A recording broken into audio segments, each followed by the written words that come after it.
अपने चरणों में आने का सौभाग्य दिया, ताकि आज के दिन हम अपने परमेश्वर के वचनों को सीख सकें।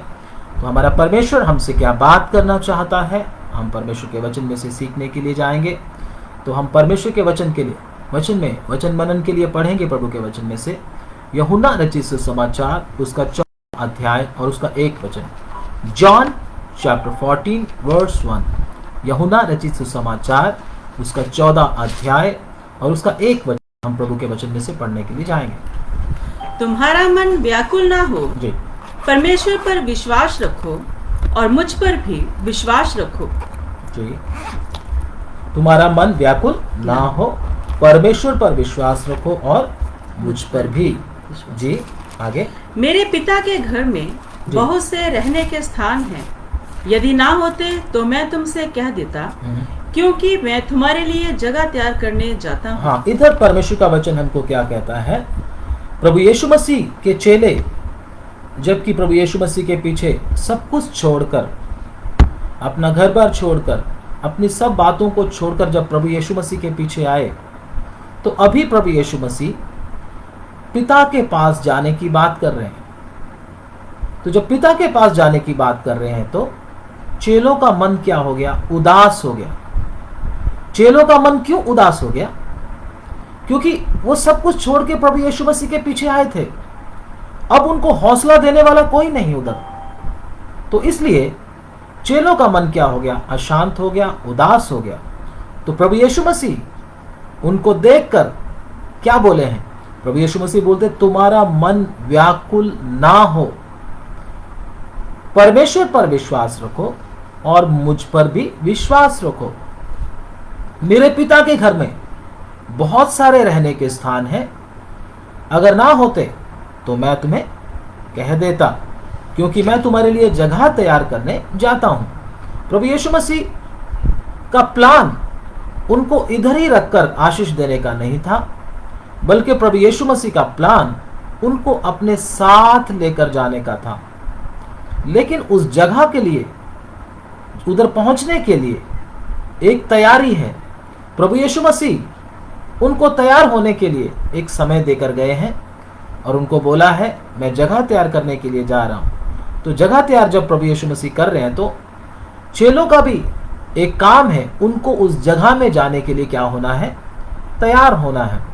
तो चेले क्या कर रहे हैं? प्रभु यीशु मसीह के उसके बाद चेलों ने क्या किया? प्रभु यीशु मसीह के पास जाने की क्या कर रहे हैं? तैयारी कर रहे हैं। और तैयारी के लिए आप देखते हैं प्रभु के वचन में, जब हम देखते हैं प्रभु यीशु मसीह जब सूली पर चढ़ाए गए और उसके बाद प्रभु यीशु मसीह ने अपने प्राण त्याग दिए, और जब तीसरे दिन मुर्दों में से जी उठे तो प्रभु यीशु मसीह स्वर्ग पर उठा लिए गए। आपने देखा होगा, आपने परमेश्वर के वचन में से पढ़ा होगा। तो यीशु मसीह चले गए और उनको ये भी बोल कर गए, ये भी वादा करके गए हैं कि मैं दोबारा वापस आऊंगा। तो उसके बाद स्वर्गदूतों ने भी यीशु मसीह के दोबारा आने का क्या दिया है? गवाही दिया है। तो प्रभु यीशु मसीह के आने के लिए क्या कर रहे हैं? चेले भी पेंतिकुस्त के दिन जब यीशु मसीह उठा लिए गए तो पेंतिकुस्त के दिन लगभग 120 लोग क्या कर रहे हैं? इंतजार कर रहे हैं। किस बात का इंतजार कर रहे हैं? पवित्र आत्मा के आने का इंतजार कर रहे हैं, ताकि वो क्या करे?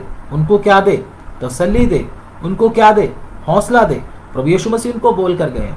तो जब वो पवित्र आत्मा से भर गए तो चेले उसके बाद कभी उदास नहीं हुए, उसके बाद कभी उनका मन व्याकुल नहीं हुआ। तो हमें भी अगर हमारा मन व्याकुल होता है, उदास होता है, तो हमको भी परमेश्वर के चरणों में बैठकर प्रभु से क्या मांगना है? पवित्र आत्मा का भरपूरी मांगना है। पवित्र आत्मा का भरपूरी एक दिन पाने से काम नहीं चलेगा, बल्कि हमको पवित्र आत्मा का भरपूरी हर रोज परमेश्वर से मांगना है। परमेश्वर पवित्र आत्मा का भरपूरी मांगने वाले को ही देता है। जब तक हम पवित्र आत्मा की भरपूरी परमेश्वर से नहीं मांगते, परमेश्वर हमको पवित्र आत्मा से नहीं भरते हैं। इसलिए ये वचन एक बार दोबारा पढ़ ले, 14 का 1 और 2।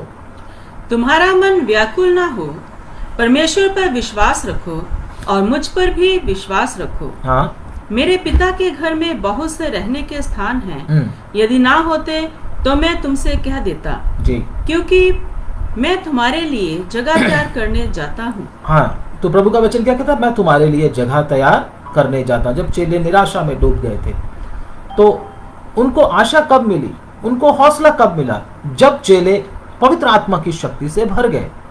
पवित्र आत्मा से भरने से उनको हौसला मिला, दलेरी मिला। जो पतरस डरता था, जो पतरस डरपोक था, यीशु मसीह का 3 बार इनकार कर दिया पतरस ने, मनुष्यों से डर गया। पहले क्या बोल रहा था कि मैं प्रभु तेरे लिए जान भी दूंगा, लेकिन जब समय आया तो पतरस क्या हो गया? मनुष्यों के सामने ही परमेश्वर का, यीशु मसीह का 3 बार इनकार कर दिया। जब 3 बार इनकार कर दिया तो बुरी तरह से पतरस टूट गया। प्रभु यीशु मसीह ने उसको बोला था, जब तू 3 बार मेरा इनकार करेगा, मूर्ख के बांग देने से पहले 3 बार तू मेरा इनकार करेगा। तो वही हुआ। तो क्या हुआ? पतरस 3 बार प्रभु यीशु मसीह का इनकार मूर्ख के बांग देने से पहले 3 बार कर दिया। यीशु मसीह ने जब उसको देखा तो वो यीशु मसीह को देखकर बाद में फूट फूट कर रोया। वो बुरी तरह से टूट चुका था। वो सोच रहा था मेरे बस की बात नहीं है परमेश्वर का काम करना। लेकिन प्रभु यीशु मसीह के कहे के अनुसार ये सब लोग क्या, वो डरपोक पतरस भी 120 विश्वासी लोगों के साथ, मसीह लोगों के साथ क्या कर रहा था? प्रार्थना कर रहा था, पवित्र आत्मा का इंतजार कर रहा था।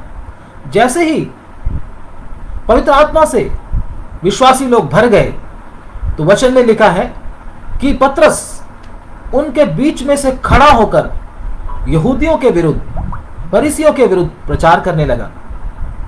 उसने बोला कि तुम लोगों ने ही यीशु मसीह को सूली पर चढ़ाया है करके ऐसे प्रचार करने लगा। इतना दलेरी पतरस को किधर से आ गया? यह दलेरी पवित्र आत्मा से भरने के कारण पतरस को आया है। जब मैं और आप भी, अगर हमको भी किसी को वचन बताने में डर लगता है, किसी को वचन बताने में हमको भी थोड़ा शंका और थोड़ा सा हेजिटेशन, हिचकिचाहट अगर महसूस होता है, तो हमको पवित्र आत्मा से भरने की जरूरत है। एक ही चीज की कमी है, पवित्र आत्मा का भरपूरी का कमी। जब हम पवित्र आत्मा से भर जाएंगे, फिर हमारे अंदर ऐसी शक की बातें या हेजिटेशन की बातें, हिचकिचाहट की बातें या डर किसी प्रकार का हमारे सामने नहीं आएगा। तब तक ही डर आता है जब तक हम पवित्र आत्मा से नहीं भरते। तो आप में से बहुत सारे लोग गवाही क्यों नहीं दे पाते? क्योंकि अभी तक पवित्र आत्मा से भरना बाकी है। जब आप पवित्र आत्मा से भर जाओगे तो जरूर आपको क्या मिलेगा? परमेश्वर की ओर से दलेरी मिलेगा, परमेश्वर की ओर से अभिषेक और सामर्थ्य मिलेगा।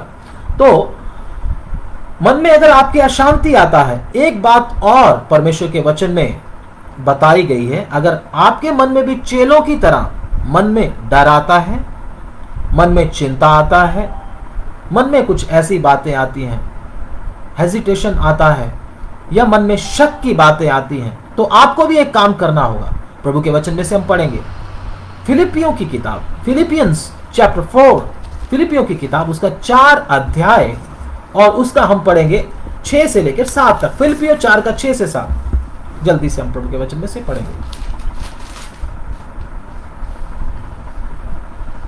किसी भी बात की चिंता मत करो, परंतु हर एक बात में तुम्हारे निवेदन, प्रार्थना और विनती के द्वारा धन्यवाद के साथ परमेश्वर के सम्मुख उपस्थित किए जाएं। जी। तब परमेश्वर की शांति, जो सारी समझ से परे है, तुम्हारे हृदय और तुम्हारे विचारों को मसीह यीशु में सुरक्षित रखेगी। हाँ, प्रभु का वचन इधर क्या कहता है? किसी भी बात की चिंता ना करो। पहली तो बात यह है, परंतु हर एक बात में, इस वचन को ध्यान से अगर आप पढ़ोगे तो आपको समझ में आएगा इस वचन का भेद। अगर जल्दी में पढ़ जाओगे तो आपको कुछ भी मालूम नहीं होगा। इसमें क्या लिखा है? किसी भी बात की चिंता ना करो, परंतु हर बात में तुम्हारे निवेदन और प्रार्थना और विनती के द्वारा धन्यवाद के साथ परमेश्वर के सन्मुख उपस्थित किए जाएं। मतलब जब चिंता आती है, भय आता है, मन में शक आता है, अकेलापन महसूस होता है, किसी भी तरह का कोई समस्या आता है, तो हमको क्या करना है? सब बातें परमेश्वर के सामने उपस्थित करना है। कैसे? विनती के द्वारा परमेश्वर के सामने, प्रार्थना के द्वारा परमेश्वर के सामने हमने क्या करना है? इसको उपस्थित करना। बोलने का मतलब परमेश्वर के सामने मुझे और आपको जाना है। परमेश्वर का दास दाऊद कहता है, मैं यहोवा के पास गया और उसने मुझे सारे भय से मुक्त किया। अगर आपको डर सताता है, अगर आपको चिंता सताता है किसी बात का, आपको परमेश्वर के पास जाना है। परमेश्वर के पास जाकर अपनी सारी परिस्थिति को, कैसी भी समस्या आपके जीवन में है, आत्मिक है, शारीरिक है, किसी भी प्रकार की, परमेश्वर को बोलना है, प्रभु ये समस्या से मैं जय नहीं पा रहा, ये समस्या से मैं घिरा हुआ हूं, इस इच्छा से मैं हार चुका हूं, इस पाप से प्रभु मैं हार चुका हूं, प्रभु आप मेरी मदद करें।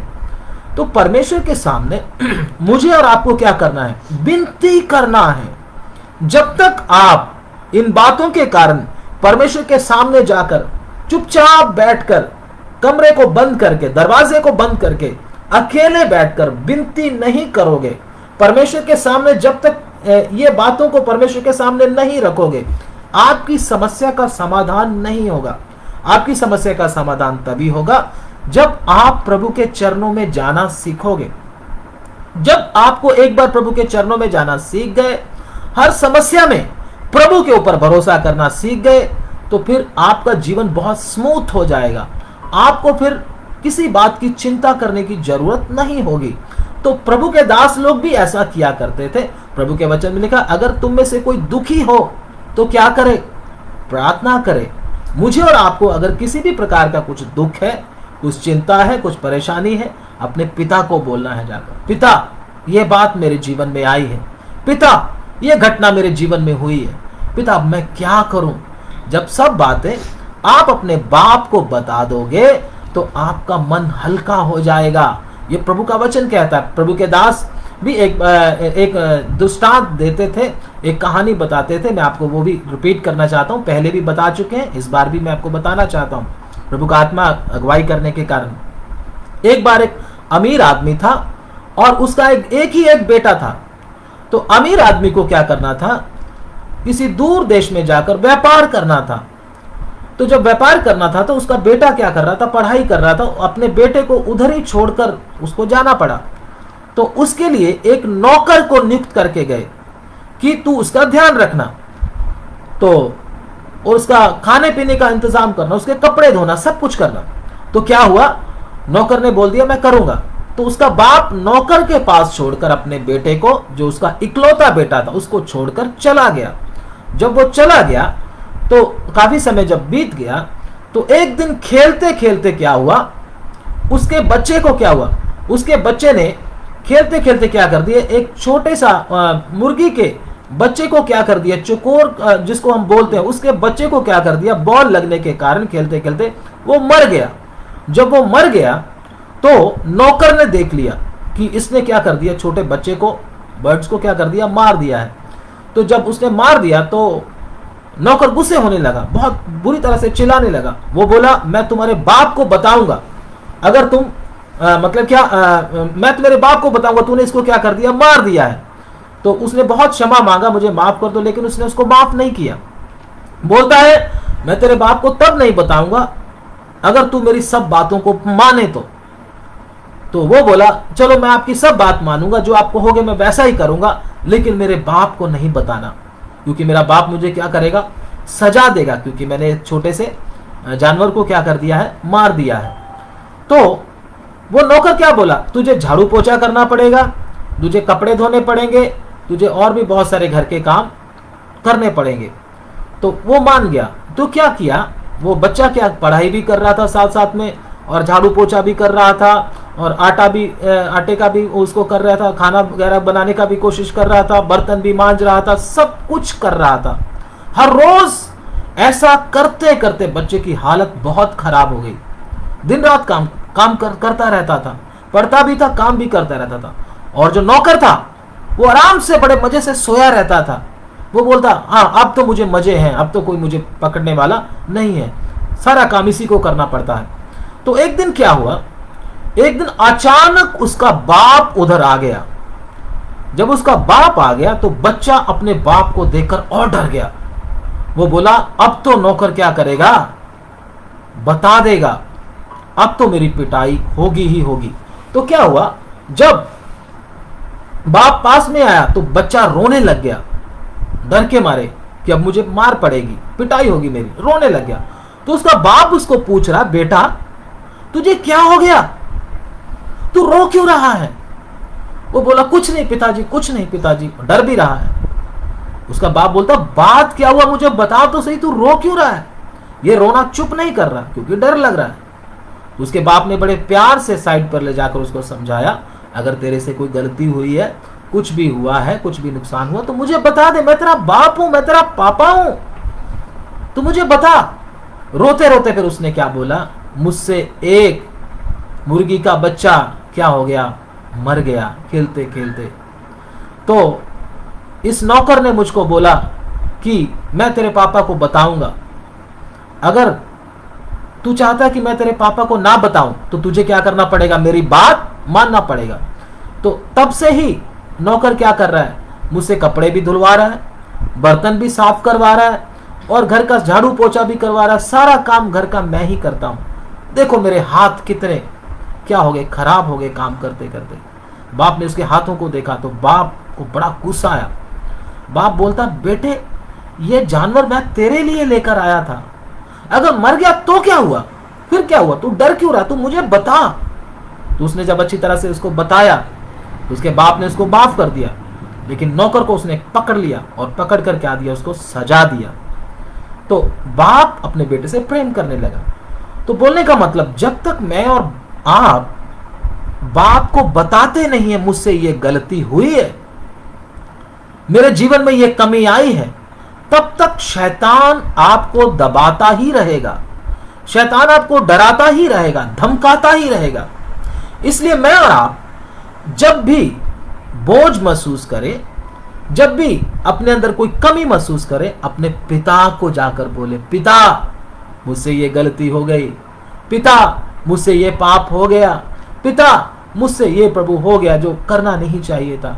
जब पिता को जाकर बोलेंगे, पिता हम पर दया करके हमको क्षमा करेगा, हमको हमारा प्रभु यीशु मसीह अपने लहू से धोकर क्या करेंगे, शुद्ध करेंगे।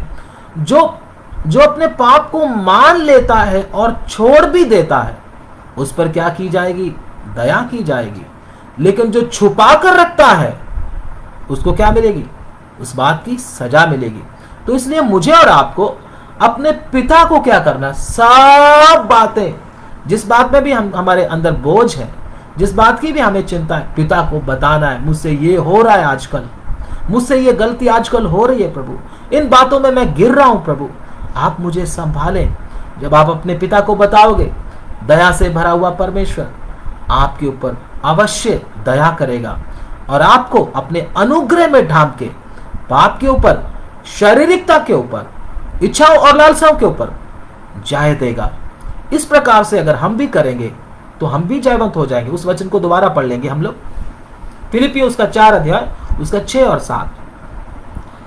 किसी भी बात की चिंता मत करो जी, परंतु हर एक बात में तुम्हारे निवेदन, प्रार्थना और विनती के द्वारा धन्यवाद के साथ परमेश्वर के सम्मुख उपस्थित किए जाएं। जी, तब परमेश्वर की शांति जो सारी समझ से परे है, तुम्हारे हृदय और तुम्हारे विचारों को मसीह यीशु में सुरक्षित रखेगी। तुम्हारे हृदय और विचारों को, कई बार हमारे विचार अशुद्ध हो जाते हैं, कई बार हमारा हृदय अशुद्ध हो जाता है, बोलने से, देखने से, सुनने से, बहुत सी बातों में, विचारों में अशुद्ध हो जाता है। लेकिन जब हम प्रभु के सामने जाते हैं, पिता मुझसे ऐसा हो रहा है, ऐसे विचार मुझ पर प्रभुता कर रहे हैं, पिता मैं क्या करूं, मैं जय नहीं पा रहा हूं, कोशिश कर रहा हूं, मुझसे नहीं हो पा रहा।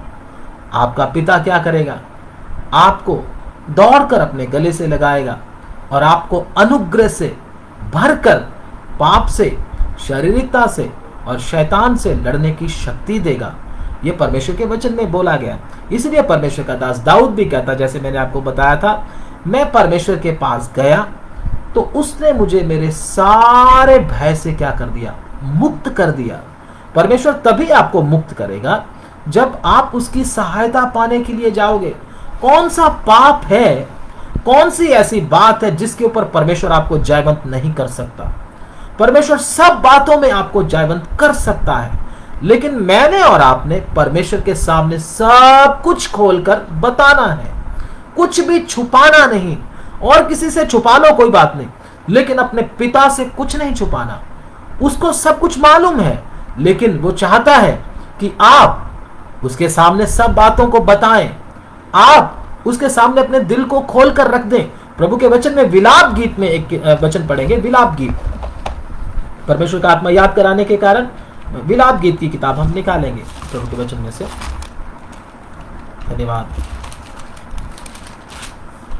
अगर आपके पास बाइबल है तो अपनी बाइबल को ओपन करेंगे, विलाप गीत। धन्यवाद, स्तुति।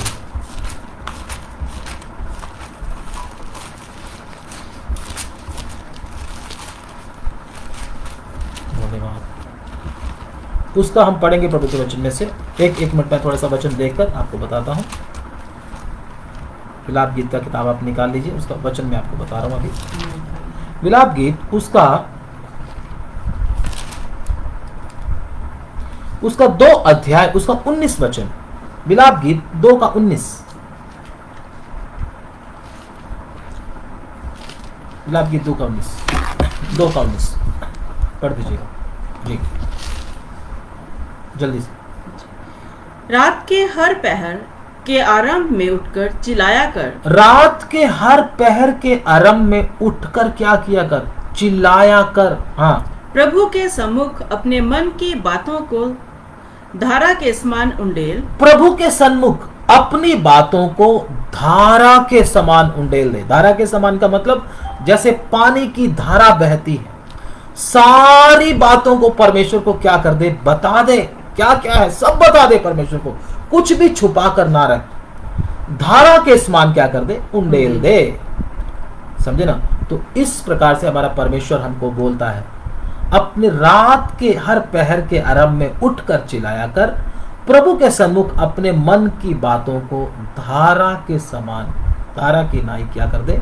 उंडेल दे। तो हमको प्रभु को हर बात क्या करना है? बताना है। तो प्रभु यीशु मसीह जब इन बातों को देखते हैं तो हमारे ऊपर क्या करते हैं? दया करते हैं। पूरे वचन के इतिहास में देखो, जिन जिन लोगों ने अपनी गलतियों को परमेश्वर के सामने बताया है, वो क्या कर पाते हैं? फिर वो आजाद हो जाते हैं। परमेश्वर उनको क्या कर देते हैं? आजाद कर देते हैं। ठीक है, गलतियां आने के कारण, कमियां आने के कारण, अविश्वास आने के कारण हमारा मन क्या हो जाता है? व्याकुल हो जाता है। प्रभु यीशु मसीह ने बोला तुम्हारा मन व्याकुल ना हो। अविश्वास की बातें आने से भी मन व्याकुल हो जाता है।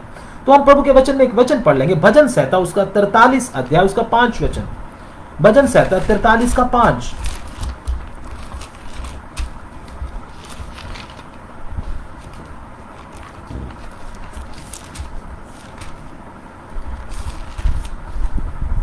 हे मेरे प्राण, तू क्यों गिरा जाता है?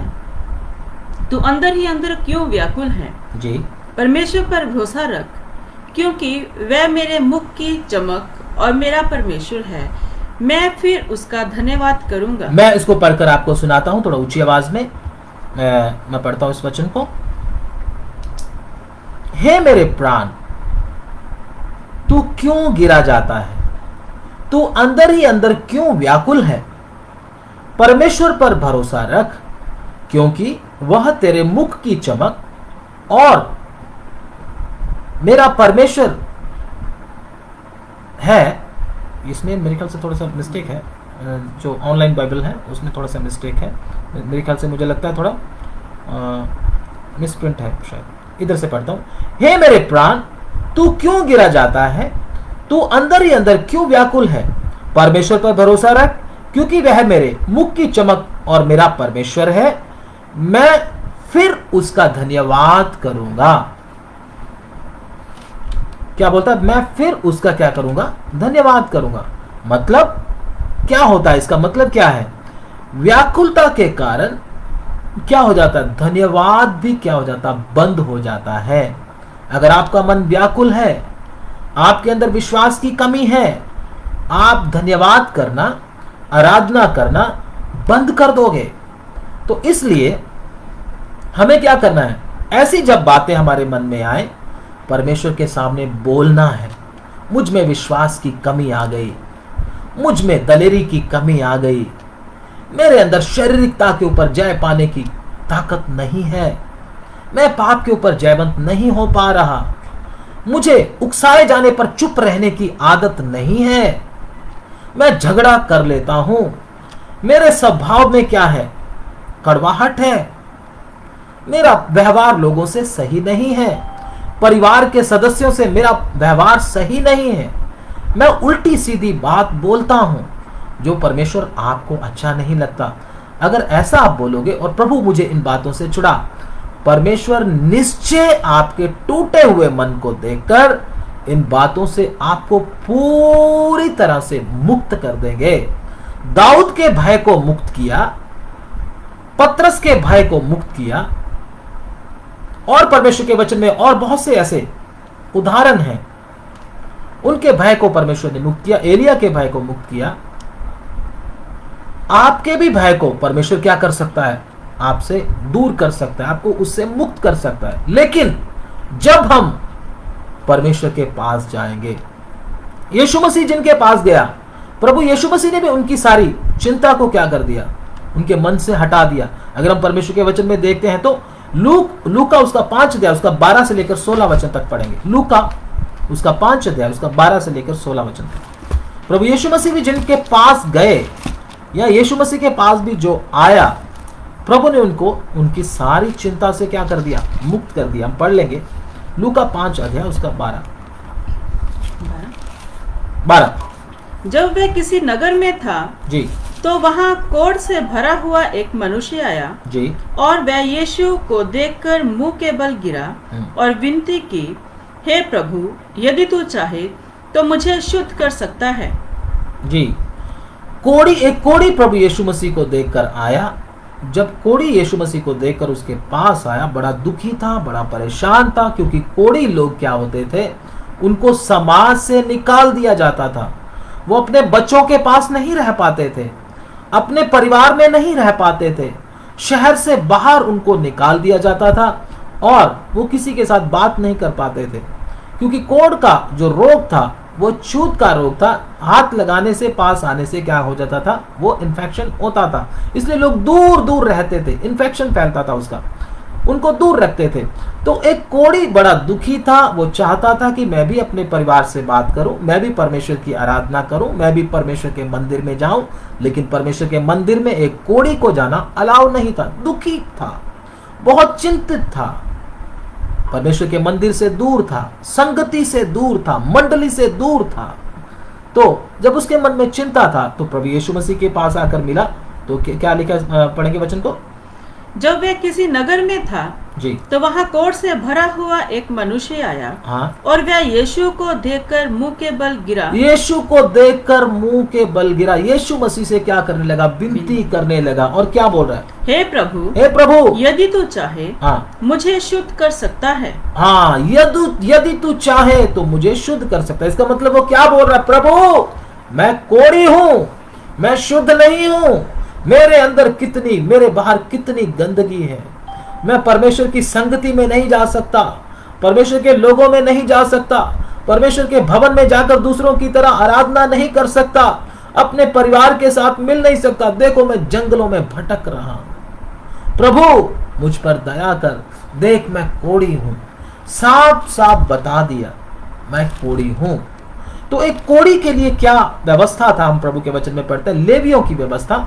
लेवी व्यवस्था की किताब हम निकालेंगे, लेवी उसका 13 अध्याय उसका 1 और 2। कोढ़ियों के विषय में थोड़ा सा हम प्रभु के वचन में से देखेंगे क्या है। लेवी व्यवस्था उसका 13 अध्याय जी, उसका 1 और 2। फिर यहोवा ने मूसा और हारून से कहा, जब किसी मनुष्य के शरीर में चर्म में सूजन या पपड़ी का या दाग हो और इससे इसके चर्म में कोढ़ की व्याधि सा कुछ दिखाई पड़े, तो उसे हारून याजक के पास या उसके पुत्र जो याजक हैं उनमें से किसी के पास ले जाएं। जब याजक उसके चर्म की व्याधि को देखे और यदि उस व्याधि के स्थान के रोएं उजले हो गए हों और व्याधि चर्म के से गहरी दिखाई पड़े जी। तो वह जान ले कि जी। कोढ़ की व्याधि है, और याजक उस मनुष्य को देखकर उसको अशुद्ध ठहराए। याजक उसको देखकर क्या ठहराए? याजक ने उसको क्या ठहराना है? अशुद्ध ठहराना। किस प्रकार से? उनकी चमड़ी क्या हो जाए? जब गल जाए, फट जाए, है ना, तो पपड़ी हो, दाग हो, ये बहुत कुछ उसमें वचन में लिखा हुआ है। तो क्या करे? याजक को जब दिखाए तो याजक ही उसको देखकर क्या करे? जब उसके व्याधि के स्थान के रोए उजले पड़े हो जाए तो याजक उसको क्या कर दे? डिक्लेयर कर दे कि ये अशुद्ध हो चुका है, ये कोढ़ी हो चुका है। कोढ़ी के लिए एक नियम क्या थे? हम पढ़ेंगे प्रभु के वचन में से, इसी का 45 पढ़ेंगे, इसी वचन का 45, 13 का 45, जल्दी से। जिससे वह व्याधि हो, उस कोढ़ी के वस्त्र फटे और सिर के बाल बिखरे रहे। कोढ़ी के बाल क्या हो? बिखरे हुए हो, और उसके वस्त्र कैसे हो? फटे हुए। ध्यान से सुनना, बाल बिखरे हुए और वस्त्र फटे हुए। ध्यान से सुनिएगा बस। तो बाल बिखरे हुए और वस्त्र फटे हुए। आज आप बहुत सारे लोगों के ऐसे ही बाल बिखरे हुए और वस्त्र फटे हुए देखते होंगे।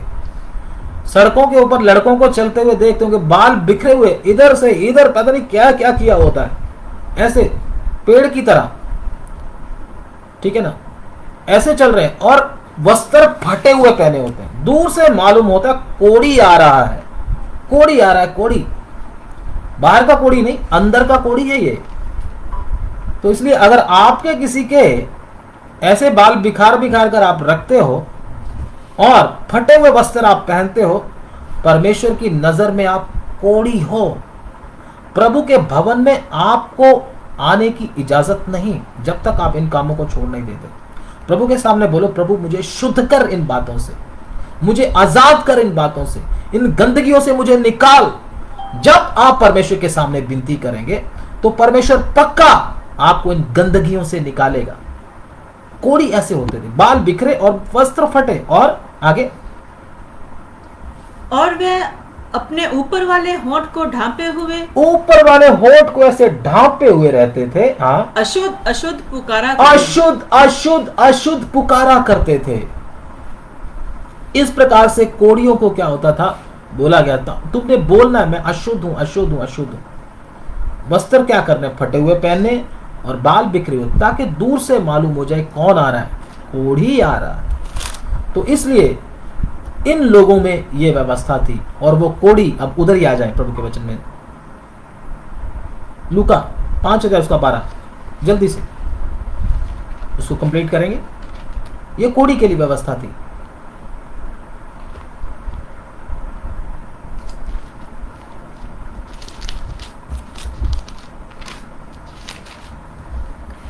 आप 12 निकाल के रखो, मैं 46 पढ़ देता हूँ, उसको हमने पढ़ा नहीं था। आप 12 निकाल के रखें, 12 का 5 का 12 से 16 आप निकाल के रखें। मैं 46 वचन अभी पढ़ना था, मैंने वो पढ़ नहीं पाए, क्षमा करना।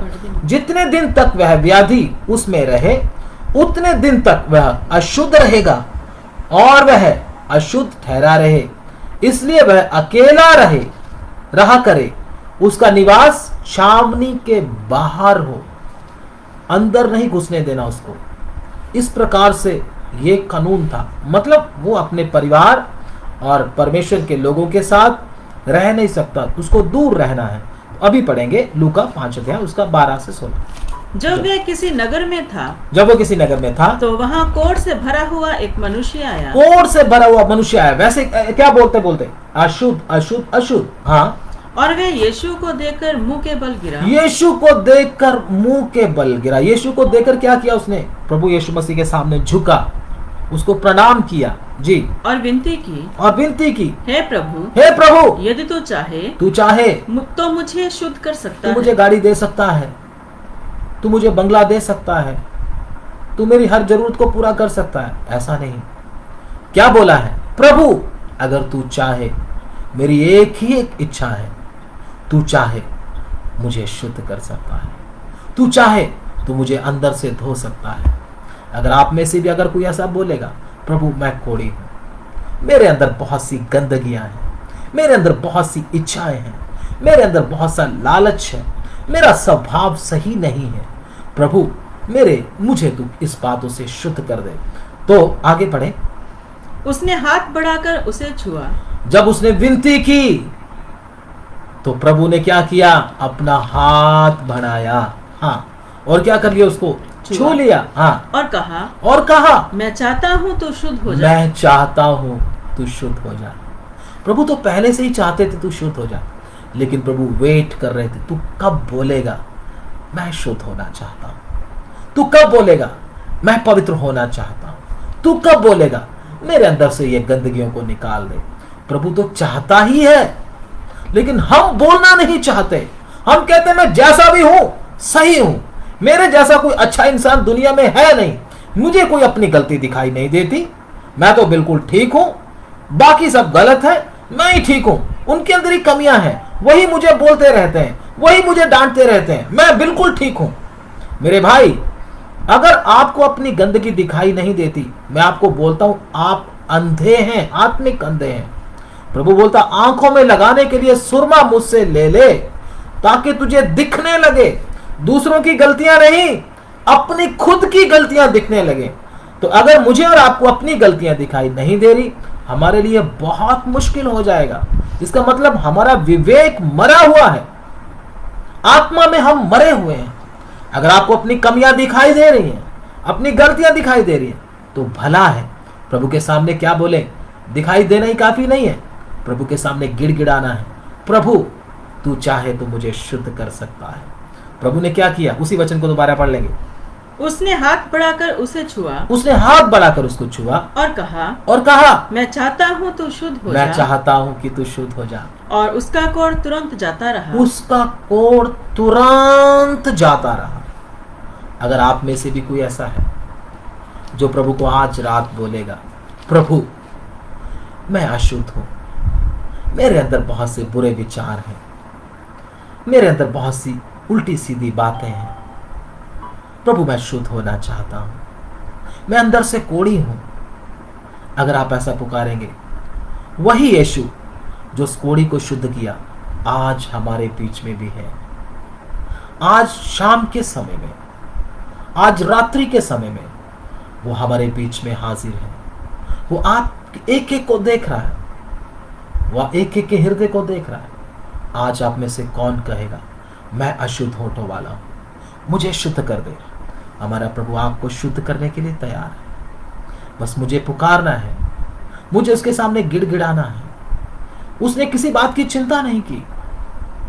कोढ़ी अगर सामने किसी जनता के सामने जब आता था, लोग उसको पत्थर मारते थे, पत्थर मार के उसको भगाते थे, लेकिन उसने अपनी जान की परवाह भी ना किए, किसी भी बात की परवाह ना किए। यीशु के पास आया। जब यीशु के पास आया तो प्रभु यीशु मसीह ने भी उसको यूं ही नहीं जाने दिया, उसकी विनती को सुना। विनती को सुनकर प्रभु यीशु मसीह ने अपने हाथ को बढ़ाया, उसको छूकर पूरी तरह से चंगा कर दिया। और आगे पढ़े उसी को, उसको खत्म हो गया ना? नहीं, हाँ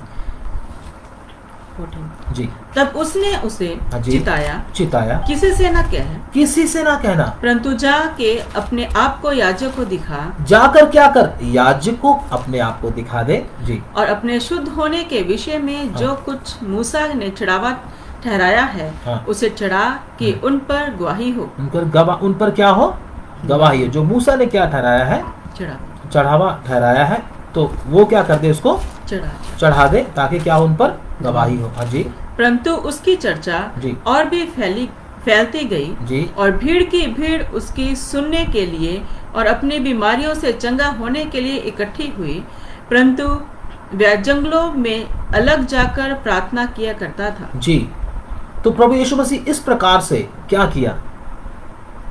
उस कोढ़ी के जीवन में शांति लेकर आए, जो डरा डरा था, जो सहमा सहमा था, जो अकेलापन महसूस करता था, जो दिन रात जंगलों में रोता था, चिल्लाता था।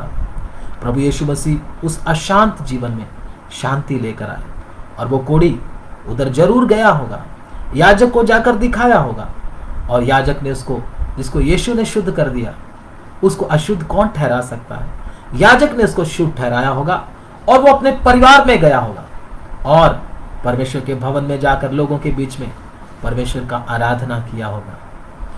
आप भी अगर ऐसा चाहते हैं तो आप भी अपनी गलतियों को छुपाए ना, प्रभु के सामने धारा की समान उंडेल दें। रात के समय में उठकर, प्रभु का वचन कहता है, चिल्लाया कर, अपने अंदर की बातों को परमेश्वर के सामने धारा की तरह उंडेल दें। परमेश्वर आप में से एक एक को शुद्ध करना चाहता है। शुद्ध हुए बिना आप परमेश्वर के मंदिर नहीं बन सकते। परमेश्वर का मंदिर अगर आपको होना है तो आपको शुद्ध होना है। प्रभु का उपस्थिति अगर आपके अंदर होना है तो आपको शुद्ध होना है। प्रभु चाहता है, लेकिन आप भी प्रभु के सामने क्या करें? पुकारें। तो इस प्रकार से हमारा यीशु जिधर भी गया उधर उनको शांति दिया। नाइन नाम एक विधवा के, जब उधर एक उनका बेटा मर गया तो प्रभु जब उधर गए तो उस जगह पर जाकर जब उनको देखा, अर्थी को रुकवा दिया प्रभु ने। किधर लेकर जा रहे हो, क्या हो गया? तो उन्होंने बोला ये मर चुका है। प्रभु ने अर्थी को उधर ही रुकवा कर क्या किया? उस बेटे को उठाकर क्या कर दिया? खड़ा कर दिया, उसको जिंदा कर दिया प्रभु यीशु मसीह ने। उस विधवा के जीवन में भी क्या आ गई? शांति आ गई। उस विधवा को भी क्या मिला? हौसला मिला। उस विधवा की भी सारी चिंता क्या हो गई? दूर होगी। उसका एक ही एक बेटा था। तो जिधर भी प्रभु यीशु मसीह गए, उनका उपस्थिति आया, प्रभु उधर ही उधर शांति लेकर आए। उधर ही उधर प्रभु क्या किया? तसल्ली लेकर आए। अगर आप भी चाहते हैं तो प्रभु आपके जीवन में तसल्ली और शांति लेकर आए तो आप प्रभु के पास जाएं। प्रभु का दास दाऊद कहता है, मैं यहोवा के पास गया, उसने मुझे पूरी तरह से निर्भय किया। तो आइए हम परमेश्वर के सामने प्रार्थना करें आज रात के समय में। प्रभु, मैं भी अपनी सब बातों को तेरे सामने रखता हूँ। प्रभु आपको शुद्ध करना चाहता है। प्रभु कहता, तुम्हारा मन व्याकुल न हो और ना घबराए, ना डरे। हालेलुया। धन्यवाद हो। परमेश्वर के सामने अपनी दिल की बातों को रखें। एक भी बात परमेश्वर के सामने ना छुपाएं। आज रात उसको सब बता दें। मालूम नहीं आज रात हमारा मसीह आ जाए, मालूम नहीं आज रात हमारा प्रभु यीशु मसीह आ जाए। बादलों पे जब नरसिंगा फूंका जाएगा, हमारा यीशु हमको जब लेने के लिए आएगा, तो जो मसीह में मुए हैं वो जिंदा हो जाएंगे। हालेलुया। इससे पहले हमको भी तैयार होना। वो जगह तैयार करने के लिए जा रहा है। हालेलुया। वो जगह तैयार करने के लिए जा रहा है। हमको इधर तैयार होना है। हालेलुया। क्या आप तैयार हो चुके हैं? क्या आपका तैयारी कंप्लीट हो चुका है?